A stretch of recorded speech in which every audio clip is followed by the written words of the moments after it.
Coming up on Colonial Sports Center, RMU's men's hockey team played 2 games against Mercyhurst, looking to fight their way back into the USCHO poll. And we have 2 very special guests with us in studio, including DK on Pittsburgh sports contributor Chris Mueller. All that and more coming up next on Colonial Sports Center.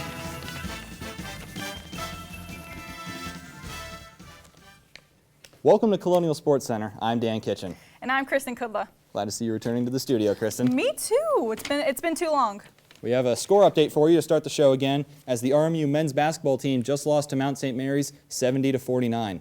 3 Colonials were in double figures, Isaiah Still and Maddie McConnell with 10 points each, and Rodney Pryor leading the team with 11 points off the bench. And with that loss, it ends a 3-game win streak the Colonials did have. And to talk more about men's basketball later in the show, we'll have Chris Mueller with us in studio. But first, we're going to go for some more basketball. Yep, we'll keep it with basketball, as both basketball and hockey teams were in action this weekend for RMU. After the season opened up about as poorly as the RMU men's basketball team could have imagined, they've picked things up in conference play, currently sitting in the middle of the pack. They played a team this week that's in an identical situation to them, the Bryant Bulldogs. Colonials looking to keep the game pushed outside to the arcs, and Elijah Minnie has that to start off the game. And then he's going to be, watch him, he's going to be at half court, he's going to come in, and then down goes the dunk. You might have seen that on SportsCenter's Top 10 recently. Don't know the last time RMU had that happen. Isaiah Still getting his own highlight now, shooting a 3 right there. And then the Colonials up 8 to end the half, up 8 and down to 6 as the tip-in goes in for Bryant to end the first half. Second half now, Kevon Stewart with the ball for RMU draws all 3 defenders and then finds Billy Giles, who goes up and comes right back down with 2 points for the Colonials. Up 8 again, Isaiah Still channels Kevon Stewart, finds Rodney Pryor in the corner for a 3. 3 of Pryor's 11 right there. And then that started the battle of the bombs. Bryant hitting their own 3 right here. And then Kevon Stewart, who takes shots from all over the court, hits this one from a couple feet behind the arc for his own 3. Team high, 18 points in the game for Stewart. And then at this point, Bryant's not coming back. The 3 would have been nice, but RMU is going to be able to hold off and earn the win with an 11-point lead and take their record to 500 in NEC play. Colonials played very consistent basketball throughout, with only a 1-point difference in points each half for them. Kevon Stewart continued his hot scoring streak, leading RMU with 18 points. Elijah Minnie recorded the double-double with 13 points and 12 rebounds and dominated inside the paint to the tune of 6 blocks. And later on the show, Chris Mueller, like we said, will be breaking down that game and much more to talk about the season. But first, we're going to go switch gears to men's hockey for one of the most anticipated series of the season against the Mercyhurst Lakers. We're going to go to the highlight to find out to see how Game 1 did in the 2-game series. But of course, Friday being Military Appreciation Night, both captains going there to take the puck drop. But just under 2 minutes into the first period, Colonials strike first when Zach Lynch's shot is deflected high and hits off the back of Adam Carlson. Very similar to the Coyote Buffalo Sabres game in 2013. You see it hits it right off of his head and goes right in. Later on the same period, same score, Timmy Moore shoots it towards the net, and a diving Brandon Denham gets it right past Carlson. We're going to go for the replay one more time. Denham keeping his body in front of the net, but getting tripped up, getting pushed, and still able to tap it past Carlson. Going into the second period, less than 4 minutes to play, Jeremy Wu passes it to Tommaso Bucci, who wrists it towards the net and past Terry Schaefer. Terry could not see that coming. As you see, Jeremy Wu is going to hold the puck, wrists it, and just Tommaso right there deflects it in. Now going on to the third period, Chris Mikowski passes it to Anthony Mostradowski, who finds Jack Riley. Now Riley is going to shoot it, and it hits off Mikowski's stick and past Schaefer, tied the game up back at 1, sends the game into overtime. Now both teams were held at a stalemate as the final buzzer rang in a tie. Although it wasn't the outcome the team hoped for, the Colonials were still able to walk away with at least 1 point on the night. The Colonials outshot the Lakers 52-37, but still could only tally 2 goals in the first period. RMU's penalty kill was in full swing as the Colonials fought off 6 Laker power plays, 3 coming in the last period. And that tie didn't keep the Colonials down for long, as they still had a game the following day. And a lot of teams will view a tie as simply a win that got away from them, and the Colonials came out in their second game looking to put away the Mercyhurst Lakers as quickly as humanly possible. Colonials came out fighting early on in the game, and who else but Brandon Denham? You saw him dive for a goal earlier. He's going to get it again right here. Fights off 3 Lakers, scores, and then just laughs on the ice as they all fall over him. And then Brandon Watt, you might have seen this in Mighty Ducks, the knuckle puck off a defender's stick behind the goalie and into the net. You're going to see it right here. It's knuckle puck time. It's knuckle puck time. He right off the stick and then bounces with one of the weirder bounces you'll see from a puck past the goalie. RMU up 2 entering the second. Familiar friends at work to start the second for RMU. Zach Lynch holds it until Greg Gibson gets there and fires it past the goalie with a shot that might have reached laser speed at that point. It's going to get a glove on it and it still finds its way into the net. About as hard as you can hit a puck right there from Greg Gibson. RMU enters the third, still up with a shutout. Greg Gibson's going to hold the puck now and then find Spencer Dorwitz for a cannon of his own. 4-0 Colonials. At this point, they're just running away with it. Historical night for Greg Gibson, too. Yeah, it was. 100 points for him. RMU career. Mercyhurst is going to be able to break the shutout, though. Terry Schaefer lets the only shot from Mercyhurst into the net. And then Daniel Evans brings it in, loses it, steals it, and embarrasses the goalie with a 5-hole shot. Did everything on that play. Now watch defender Rob Mann there. Excellent awareness. You're going to see it in slow motion coming up next. Gets in position when Terry Schaefer goes out of the net, blocks the puck with his left skate, backing up his goaltender even though they're already up 4 goals late in the third. And then Greg Gibson, for one more assist in the game, finds Chase Golightly going across the front. And you're going to see it there, a sneaky pass after an excellent deke from Gibson. Golightly tips it above the goaltender's pads. Colonials are going to be able to dominate the entire game with a much-earned celebration. Colonials never gave Mercyhurst a chance, thoroughly whipping their opponents 6-1. Greg Gibson led everyone in scoring with a goal and 2 assists, and Brandon Watt and Tyson Wilson also had multiple points for RMU. Terry Schaefer stopped 34 of the 35 shots sent his way, allowing the lone goal on a power play in the third.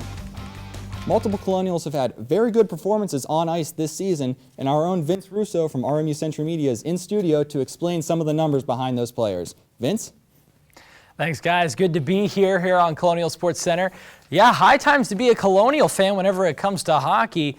We see here Greg Gibson really putting together a magnificent season. Gibson, his 100th point, really a testament to the depth of this team that brings back most of its core from last year. Him and his teammate Zach Lynch, both seniors, have now surpassed that 100-point mark. He has 36 points on the season. We see 19 goals, tops in the nation. He's tied with many others, including Zach Lynch, up towards the top in the NCAA. Fun fact, Zach Lynch, a Pittsburgh native, the all-time active scoring leader in NCAA men's hockey. So a lot to be proud of right now for the men's hockey team as far as the Colonials go. And as we also see Hobie Baker nominations for both of them, as well as Brendan Denham. Denham 12th in the nation, Gibson 3rd in the nation, Lynch 2nd in the nation. When's the last time, if ever, the Colonials had 3 of the top 12 scorers in all the nation? Doesn't surprise anyone. They're the second highest scoring team per game in the nation at 4.3 goals per game.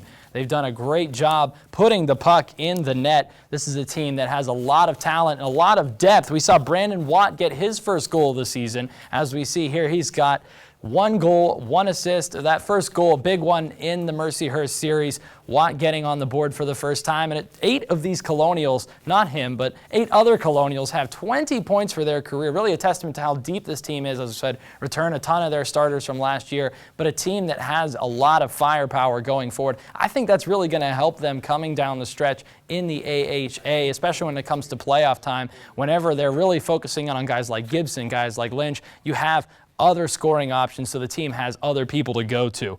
Now, this team has the weekend off. They have a little bit of time to recharge, regroup, and kind of rest up coming down the the conference slate to end the season. Really important. They're in first place right now, 3 points up on Holy Cross. They have to maintain the pressure. This is the team that everyone wants to beat. 24 wins last year, a tournament berth the year before. People are gunning to beat this team, so this team has to keep it up. They're 3 points up on Holy Cross, but a lot at stake if they want home ice when it comes to playoff time. Now, they are going to be resting this weekend, but they'll be without the services, and they'll have some challenges going forward. Dalton Isaac out for the season. We see Isaac here. He gives this team a lot. That 5-1-1 record. The stats, 3.45 goals per game, 89% save. The numbers started to dwindle towards the end of the year, but the guy came up big in some big games. He beat Michigan on the road, blanked them, a 4-0 game against the number 10 team in the nation. Then in the Three Rivers Classic, with all eyes on him, he hangs in there, gives up a couple goals early, hangs in there to help them beat UMass Lowell, the number 8 team in the nation. So arguably the 2 biggest wins of the season, Dalton Isaac was in the net for. But I believe in Terry Schaefer. Terry Schaefer just has to stay fresh. He's going to be going out there just about every night. It's the first time we've seen that in quite a while, as we saw them go 1-1. It'll be interesting here to see what happens. Guys, I don't know what your thoughts on it are, but thanks for having me. Go Colonials. Now, Vince, I'd have to agree with you. Terry Schaefer doing a tremendous job, but it's definitely going to see how he kind of fares without Dalton Isaac in net. He didn't make the Three Rivers Classic tournament team for no reason, so RMU should still be happy they have him in net. Well, coming up after the break, women athletics are making news this past weekend as many are having a historic outing. And we have Chris Mueller in studio to talk about the state of men's basketball. All that and more coming up next on Colonial Sports Center, so stay tuned. Need more RMU sports in your life? Check out Colonial Sports Network Live tomorrow night as your Robert Morris Colonial women's hockey team faces off against Lindenwood. Broadcast starts at 7 p.m. on www.necfrontrow.com.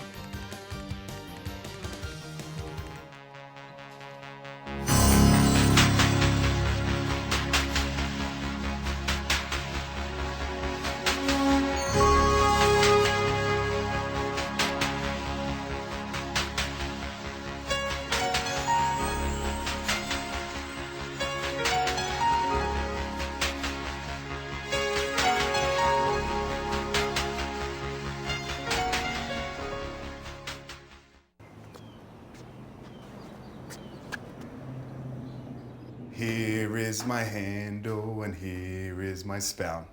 When I get all steamed up, then I shout. Tip me over and pour me out. Oh. The smallest moments can have the biggest impact on a child's life. Cheers. Take time to be a dad today.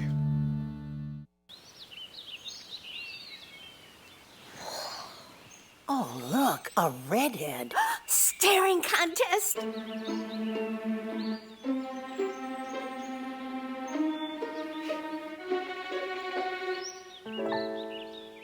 You still got it. I know. Come alive with the forest. The dad was cute. You were looking right at us. Visit discovertheforest.org to find a forest near you.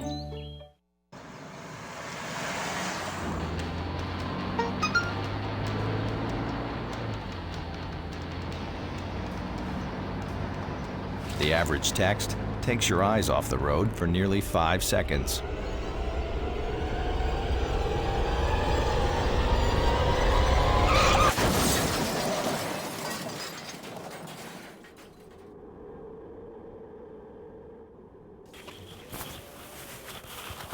It's nothing new to hear about RMU women's hockey alums getting in the news. For example, former goaltender Brianna McLaughlin is a two-time U.S. gold medalist and was even on American Ninja Warrior. But this past weekend, her and another alum added one more accomplishment to their resume. McLaughlin, alongside women's hockey director of operations Kelly Stedman, both competed in the first ever National Women's Hockey League All-Star Game. Stedman was named MVP in the inaugural event for her 2-goal performance and helped to lead the Team Fraser to 9-1 victory over Team Knight.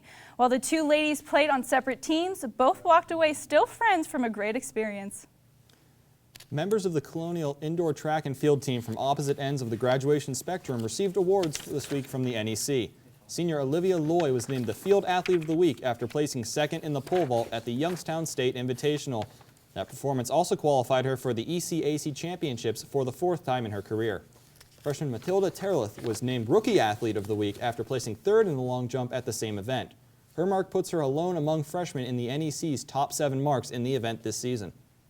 The women's basketball team took to the road as they traveled to Rhode Island to face off against Bryant in the first of a 4-game road trip. Could the Colonials put the Bulldogs in the pound? To the highlight we go to find out. But it's not like that pun has been overused at all. No, not at all, right? Okay, first quarter Colonial strike first when Ananiki Samalamprou gets the ball off an errant pass from Ivory Bayleys, and she's going to take it to the net. Gets 2 points for the Colonials early. Now Ashley Ravelli passes it to Rebecca Navarro, is intercepted by Teresa Winder, who goes in for 2. Now RMU trailing, Megan Smith is taken down by Alex Clean, who gets the ball and does a strong post move. Less than a minute later, left in the period, Samalamprou kicks it out to Shakita Deschelle, who sinks the 3 from beyond the arc. Now I think she's going to have quite the stand there. Now Bailey going to drive down to the lane, but back is Smith as the rebound goes back up. Now Lou Natali can take the pass, goes out to Megan Smith, shoots it from beyond the arc, and banks in the 3. Right here you're going to have Smith once again doing a great post move, goes around nice little left-handed layup. Going on to the third quarter, Linder takes her time and finds Bailey behind the arc. We wait for it there and swoosh right in the face of Ashley Ravelli. Now 30 seconds left in the third period. Chanel Ramchara passes it to Morgan Olander for the three at the top of the arc. Now going on to the fourth quarter, 1:30 left in the game. RMU only down by 6. It was the Shell's time to shine as she sinks a three from the corner. Now here's your last play of the game. Is you're going to have Jocelyn Jones go in and tries to get in the rebound, but unfortunately that wouldn't be enough for the Colonials, as the Colonials had a terrible start against Bryant, falling to their NEC foe with a final score of 71-65. RMU only scored 9 points in the first quarter, with most of their points coming in the final quarter, and that was only 25. The Colonials shot 39.7% on the night. Although overall the Colonials struggled, junior leader Anna Nikki Samalamprou led overall and scoring with 17 points, but it was sophomore guard Shakima Deschelle who had a standout performance, scoring 13 points in just 17 minutes. That's the most time that she's had all season, and that still wasn't enough to push the Colonials past the Bulldogs. Now, could the Colonials bring it all together for their second game in just 2 days? The Colonials' road trip was not destined to get any better as they dropped their second consecutive game, this one to Central Connecticut State. First quarter scoring plagued RMU once again. The team managed only 3 points in the first and also had a small showing in the fourth, scoring only 8. Jocelyn Jones was the lone Colonial in double figures, scoring 11 points in just 21 minutes of action. Megan Smith added 9 points for RMU, who has 2 NEC games left in their road trip to try and come home with a .500 record. After falling to Quinnipiac last weekend, the Robert Morris women's hockey team was looking to rebound as they traveled to State College to face off against the Penn State Nittany Lions. Penn State struck first in the opening 2 periods, tallying their only goal in regulation. Redshirt sophomore Brittany Howard and junior Michaela Lowwater fought back for the Colonials, both scoring in the third period to send the game into overtime. RMU stayed strong going into OT, but it was the Lions who waited for their chance to strike, scoring with only 2 shots on net and claiming the 3-2 victory. The second game in the series also required extra time to resolve, and this one went slightly better for Robert Morris. It wasn't a win, but the Colonials were able to bring a draw home from Happy Valley. Ashley Vesci and Ricky Mueller recorded the 2 tallies for the Colonials. Mueller had a flair for the dramatic in the game, scoring the tying goal for the Colonials with only 33 seconds left on the clock. Jessica Dodds had another solid performance in net, allowing just the 2 goals on 27 shots. Now coming up on Colonial Sports Center, like we've talked about him all show, Chris Mueller's finally with us in studio to talk men's basketball. We're also going to preview some of the upcoming games from next week's action here with the Colonials.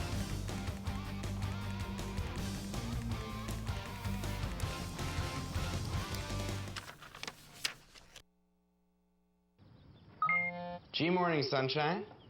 Wakey, wakey. Text me. Are your parents home later? We can hang. LUV, love you. JK. Holla back. Holla back. Holla back. Are you with your friends? That's lame. We're in a huge fight right now. XO. What'd you dream about? Something I did. Are you on your way to the mall? I'm lonely. Nude pics.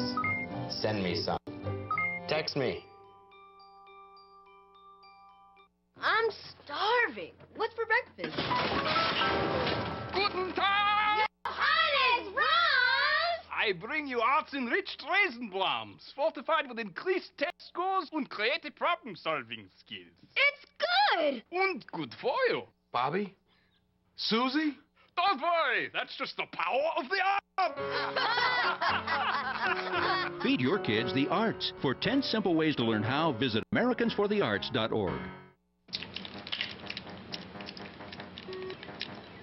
You ever think about buying a bigger place? Just waiting for a visit from the credit fairy. There is no credit fairy. How else will I get a better credit score? Look, you keep your credit card balances low and only open a new card if you really need it. No fairy? There's no magic to improving your credit, but there's help, and it's free. Go to creditfairy.org. Yes, ready. Go get it.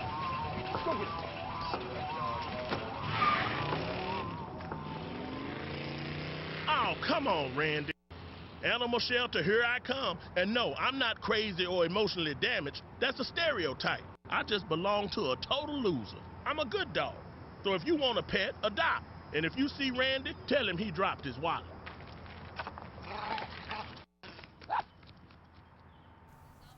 And we're back on Colonial Sports Center with DK Pittsburgh Sports contributor Chris Mueller. Chris, thank you for joining us in studio today. Oh, thanks for having me. Hey, I'm glad to be back with both of you. It's been a while, but hey, it's always good to jump on the desk here.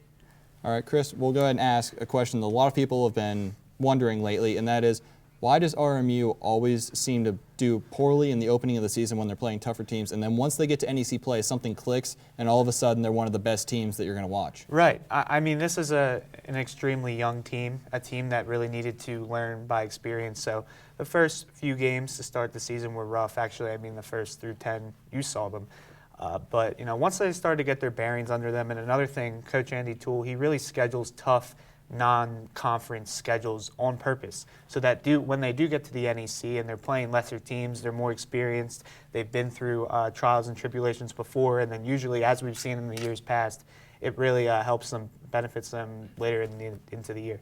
Now, for the non-conference schedule this year, they only won, I believe it was a total of 3 games, and that was that kind of seemed to hinder them going into NEC play. Now, looking at past seasons last year and the year before, they were tough schedules, but they still were able to have success. Why was it that this young team was just struggling so much, and that carried into the NEC play? No, you're completely right with that. This year was a little more tough for Coach Andy Toole. He was really frustrated. There were times where the guys just weren't buying in, the guys weren't really listening, and I mean, you can attribute it to a lot of things. The tough league schedule, players being extremely inconsistent on the offensive and defensive end, rebounding, which is still, as we saw tonight, been a major problem with this team. And once the snowball effect started falling down, some guys really got down on themselves, and really they didn't really know how to win. I mean, this is a team starting 2 freshmen in the front 5, you know. So, I mean, once they got to calm down a little bit, they got their first wins under their belt, and then the NEC came along. Things have started to pick up a little bit from now, but I mean, it still remains to be seen.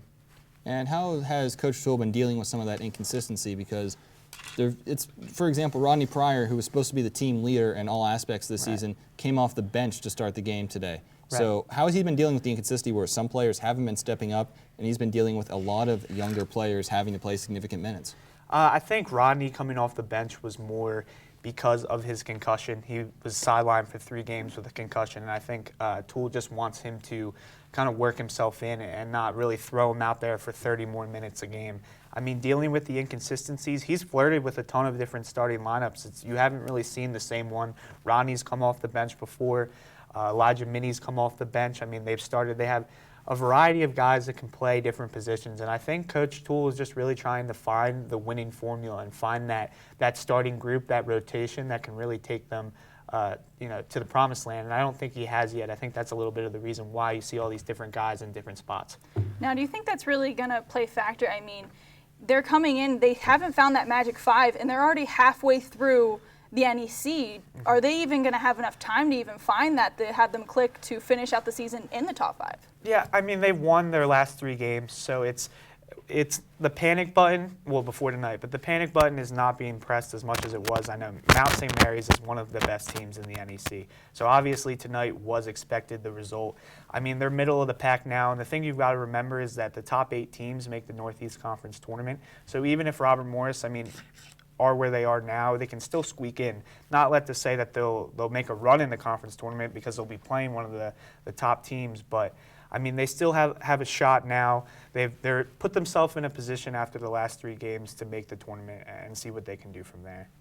Now, who do you see as someone that could step up and help lead the Colonials to, as you put it, the promised land? Right. As you've seen guys, you saw Jordan Lester was getting playing time before he was down with an injury. And then, of course, the Conrad Stevens show from a week ago. So do you see someone stepping up as a full-time, stable contributor who can sort of work in as potentially the 6th man or even get his way into the lineup? I mean, well, so you have Rodney. He's the starter, the leading scorer. Everything's on his shoulders, and then you have maybe 2 or 3 players alongside him that at times have flashed that second go-to guy. You have Elijah Minnie, who comes off the pick and roll as a forward that can really do a lot with his athleticism and his length. And then you have 2 freshmen in Isaiah Still and Maddie McConnell, who have shown great strides in their first year and learning, but then again will come into some games and only have 2 or 3 points. So this isn't a team that it's really going to be 1 or 2 guys carrying them. It's all 5 or it's all 6. You know, it's 6, 7 guys really contributing the same amount, which is really going to grind out wins for them. Now looking further on into the season, their next game is on Saturday against St. Francis University. Now that is their last game away before they come home, where they play CCSU. How do you see these players kind of stepping up and kind of gaining momentum back? Right. I mean, I talked to them yesterday. The Mount loss was obviously, this wasn't what they wanted. I mean, especially after getting embarrassed by them here at the Sewell Center 2 weeks ago, they wanted to go over there and come back with a W. Obviously, that didn't happen, but I see them responding. They need to. They don't really, they can't afford not to right now. I mean, earlier in the season it would have been okay, but every game at this time in the year with 9 games left in the NEC, it's really do or die. So I see them responding. I see Toole getting his guys back in order. I mean, CCSU they have previously beaten, so that'll kind of be a breath of fresh air. But they still, as Elijah Minnie said, they've seen all the teams once, but they have to play everyone again. So it's really going to come down to the wire. All right, and one last question. You mentioned the panic button earlier, and then you also mentioned that Coach Toole was trying to keep his guys in order in the face of adversity. Yeah. Is there a point in the season, and if so, when does Toole have to hit that panic button and just go for broke? I mean, as long as they make the NEC tournament, I think that's what he's going to strive for. I mean, now, granted, this isn't the Lucky Jones team. This isn't the Velton Jones team of years that we've seen in years past that really dominated the NEC. This is a team 1 or 2 years away from really being that way. So right now he's got to focus on continued growth and continued learning in order to get these guys to their full potential. Now, Chris, thank you so much. Unfortunately, that's all the time we have. Thank you for having me. You having insightful as always. So thank you. Thank you so much. Now, coming up after the break, we have the upcoming schedule along with much more.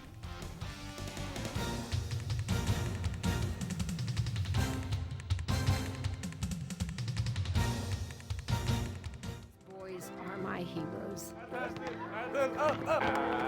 They come every week to spend time with my children.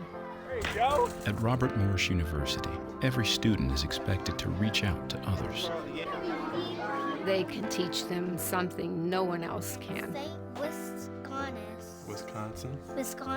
They're role models to the children, and homework comes way before sports. Their grades have improved, and their lives are just a bit richer. Okay. What they do for my kids is truly wonderful. Change someone's life. It changes yours forever. Robert Morris University. I call them my lifeline. People don't realize how quickly you can end up on the street. One thing happens in your life, medical bills you can't pay, lose your job, and that's it. At Robert Morris University, every student is expected to reach out to others. We went to DC to work with the homeless. They sell a newspaper called Street Sense. Thought I'd help. But if you want to give more, you can. This person came up to me and said, "Get a job." And for 2 hours, I felt what it was like to be homeless. Good morning. $1 help on. Some of the other students said, "How can we change this?" And I said, "Sometimes you can't change the world, but you may be able to change one person's world." My dream? Open a psych clinic for people on the street. Change someone's life. It changes yours forever. Robert Morris University. Multiple teams are going to be in action this week for the Colonials, and we're going to go ahead and preview what games are going to be happening when. First date, Friday, January 29th. We've got men's basketball playing at St. NEC game that they can't afford to lose. And women's hockey will be playing the first of 2 games against Lindenwood at the 84 Lumber Arena. And depending on how that goes, Saturday, no matter what, they'll play Lindenwood again at home, but this time at 3 p.m. So we'll see how the first game goes compared to the second. And then you have women's basketball at St. Francis, another crucial game, and that's at 4 o'clock. All right, Kristen, quick prediction. Women's hockey, are they able to win both games against Lindenwood, or do they split the series? I think it's going to be really interesting, but unfortunately you have to stick to online to find out. All right, well, that's all we have for this week's edition of Colonial Sports Center. Make sure to stay tuned to RMU Central Media for updates on all the Colonial sports programs.